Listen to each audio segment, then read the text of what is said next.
Dr. Su. Chairman Cruz, Ranking Member Cantwell, members of the committee, it is a real honor to be here on such an important topic.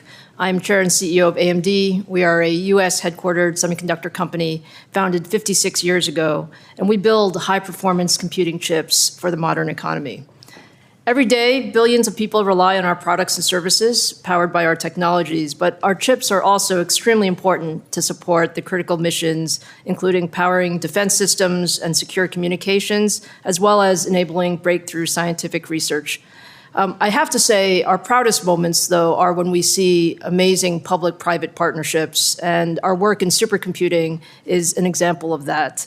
Through more than a decade of partnership with the Department of Energy, AMD now powers the two fastest supercomputers in the world, one that is housed at Oak Ridge National Labs that was put into place in 2021, and the other at Lawrence Livermore National Labs that was just recently put into commission late last year. These systems are really critical from a national infrastructure standpoint and solve many large research issues as well as national security and scientific leadership. Now, in terms of AI, there's so much that's been stated about AI. I really want to thank Chairman Cruz and Ranking Member Cantwell for having this hearing. I think it is a wonderful opportunity to talk about how we win. AI is truly the most transformative technology of our time. The United States leads today, but what I would like to say is it is a race. Leadership is absolutely not guaranteed. It's a global race that will shape the outcome of national security and economic prosperity for many decades to come. Now, maintaining our lead actually requires excellence at every layer of the stack, so I'm really honored to be here with my panelists as well. We have deep partnerships with Microsoft and OpenAI that demonstrate how you need silicon, you need software, you need systems, and really the application layer to be successful. Now, in terms of what to do, I thought about what would be the most important things to say today, and I put them in 5 categories. I think the first, and probably the foremost, is we must continue to run faster. This is a race, and the race does not stand still. Nobody in the world stands still. We lead today because of the bold decisions that we've made and because of the innovation economy that we have. But we need to continue to run faster, and that means ensuring that we have computing available. I think Sam's story about Abilene is an excellent example of how when you allow the computing infrastructure to expand at the rate and pace that the private sector wants, you actually make a tremendous progress. I would also like to mention the importance of open ecosystems. I think open ecosystems are really a cornerstone of U.S. leadership, and that allows, frankly, ideas to come from everywhere and every part of the innovation cycle. It's reducing barriers to entry and strengthening security, as well as creating, frankly, a competitive marketplace for ideas. Third, we are very happy to see the focus on a robust domestic supply chain. For us in the semiconductor world, we used to not get so much attention. Now we get a lot of attention thanks to the importance of chips. And the fact is we need more manufacturing in the U.S. The efforts so far have made good progress, but there's a lot more that can be done, and that should be done in public-private partnership. Fourth, we must invest in talent. Frankly, the United States should be the best place to study AI, to work in AI, to really move forward all of the innovations that we need. And I think, again, this can also be done in significant public-private partnership. And then fifth, of course, in the area of export controls, we totally understand as an industry the importance of national security. And that that goes without saying as a U.S. company. But we also want to ensure, as Chairman Cruz and Ranking Member Cantwell stated, it is important to have widespread adoption of U.S. technologies. We lead today because we have the best technology. However, if we're not able to fully have our technology adopted in the rest of the world, there will be other technologies that will come to play. They may not be as good as we are today, but frankly, usage really spurs innovation. And this is something that we certainly need to work with in public-private partnership. And I would frankly end by saying, like Sam, I had a computer when I was growing up. I grew up in New York. I'm a little older than Sam, so my first computer was a Commodore 64, and then I graduated to the Apple II. But the fact is, this is the best place to do computing innovation in the world. We want it to stay that way with really a very rich and broad ecosystem. So thank you again for the opportunity to be here today. What are the 5 words you need to see from our government to make sure we win this AI race? Policies to help us run faster in the innovation race. So how do we encourage innovators' investment to happen here in America to ensure we win this race?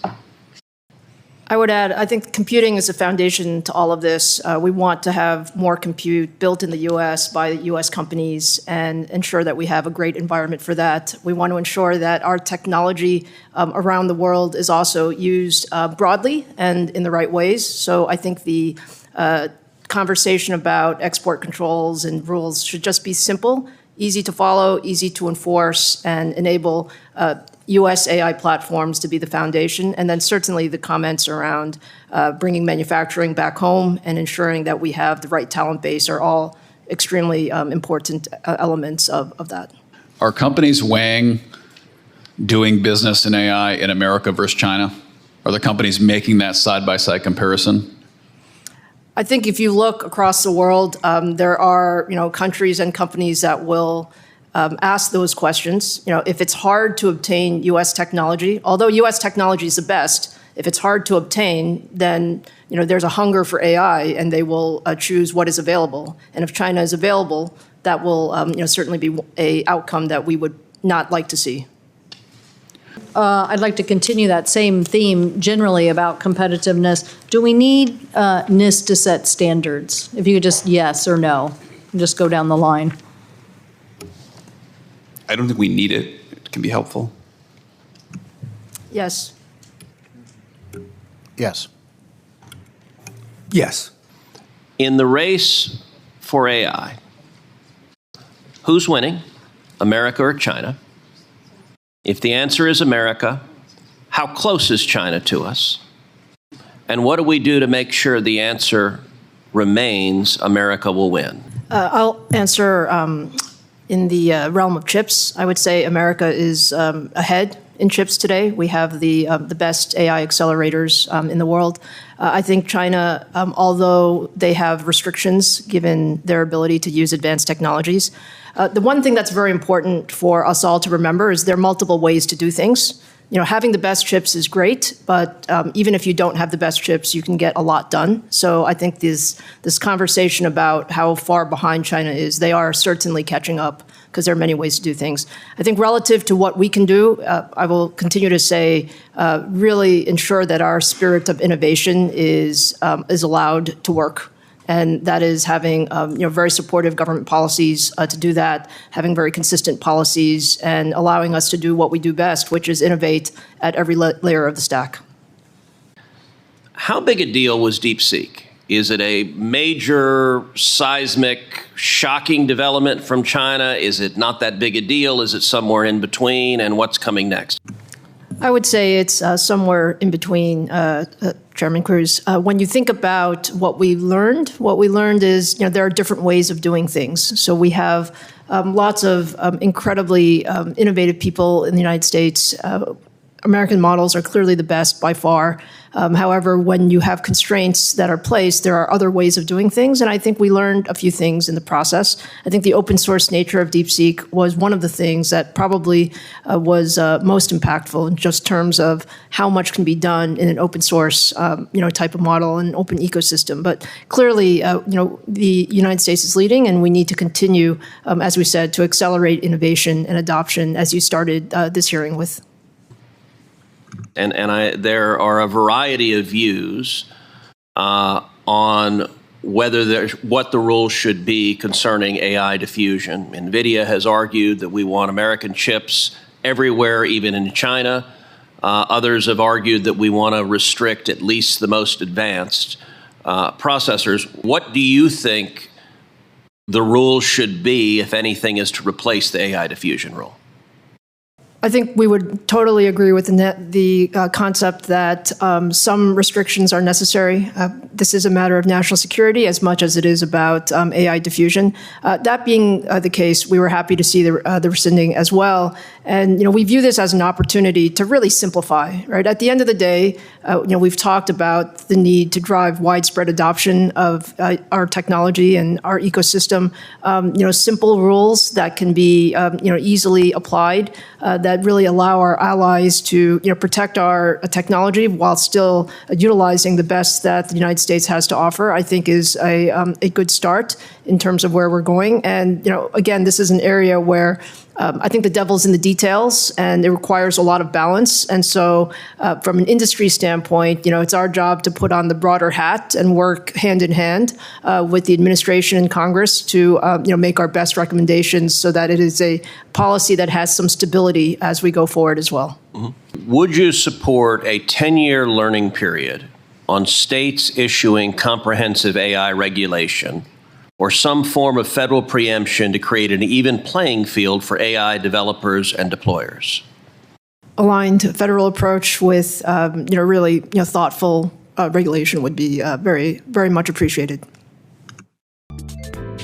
偷偷告诉大家，我最近发现了新法宝 Royal Face 逆时奇迹系列，它有活肤露、全效精华，还有精华霜。尤其我皮肤比较偏干，所以我非常的注重保湿。保湿做得好，肌肤自然丰润。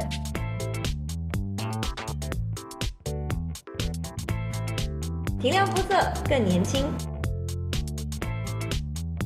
抚平皱纹超有感，而且气色变好。用心保养，每天都更美一点。